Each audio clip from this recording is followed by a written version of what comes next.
జనసేన ఆవిర్భావ సభ నుంచి బాలినేని శ్రీనివాసరెడ్డి గారు జగన్మోహన్ రెడ్డి గారి మీద కొన్ని అనుచిత వ్యాఖ్యలు చేశారు.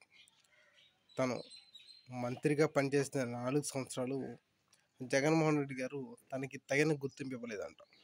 బాబు బాలినేని గారు, అందరికంటే కూడా మీకే కొంచెం వాల్యూ ఎక్కువ ఇచ్చారు. మీరు ఎన్నిసార్లు అలిగినా, ఎందుకంటే మీరు ఆయనకి కొంచెం దగ్గర బంధం ఉంటగా, కాబట్టి అది తప్పు. నెక్స్ట్ ఏంటన్నారు, మీ ఆస్తిని జగన్మోహన్ రెడ్డి గారు లాక్కున్నారు.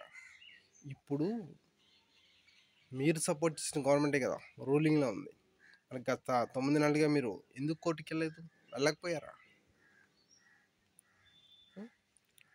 నెక్స్ట్ ఇంకోటి ఏంటి, రాజకీయాల్లో సగం ఆస్తి కోల్పోయారా? మీరంత నీతిమంతులని ఒంగోలు ఎక్కడ చెప్పుకోవట్లేదే.